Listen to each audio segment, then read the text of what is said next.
আমাদেরকে আমাদের অফিসে উপস্থিত হয়েছে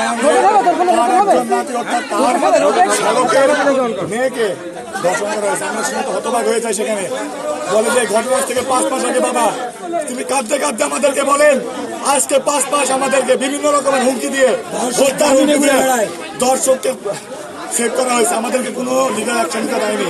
পুলিশকে অর্থ খাইয়ে, পুলিশকে অর্থের লোভ দেখে পুলিশ তাদের পক্ষে কাজ করে।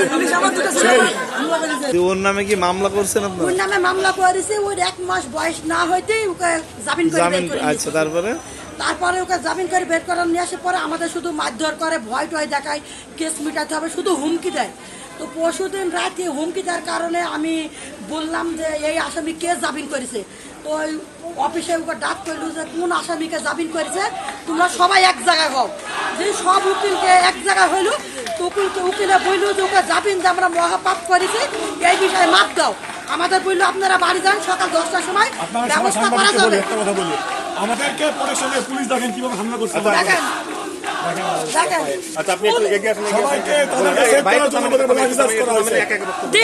আমরা পুলিশকে বলছি, পুলিশের টাকা খাই শুধু হুমকি দিতে চাই। পুলিশের রাত 11টার সময় আমরা এখানে জানলাম, পুলিশে বললো যে তোমার 10টা নাই পাইছি, আমরা তোমরা ফলাফল দেবো। কিছুই যায়নি। দেখেন আজকে 3 দিন ঘটনা হয়ে গেল। দেখেন 3 দিন সময় ঘটনা হলো। আজকে আমি বেলা 4টার সময় হসপিটালে এসেছি। হসপিটালে এসে আমি আন্দোলন শুরু করতেছি।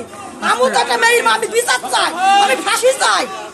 আমি আমার মেয়ে ছাড়া আর মা বোনেদের মেয়ে ছাড়া কোনোদিন যারা এই ঘটনা যারা না হয়, সবই মা বোনের ঘটনা, একই সন্তান, একই মার মেয়ে, একই গরিব গেরস্ত, কোনোদিন গায়ে লেখা নেই। আমি বিচার চাই, আমি ফাঁসি চাই।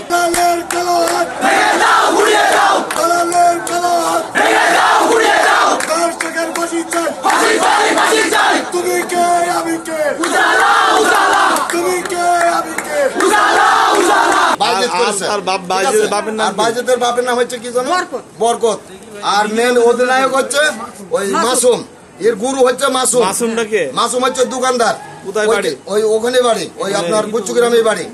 মদনা গুচ্চুগ্রামে যে আপনার সরকারি ঘর দিছে ওইখানেই থাকে, এবং ওনার দোকানও ওইখানে। আর এই লাটের যত এই যে আপনার ধর্ষণ যা যাবো তো সব লাটের গুরুই হচ্ছে মাসুম।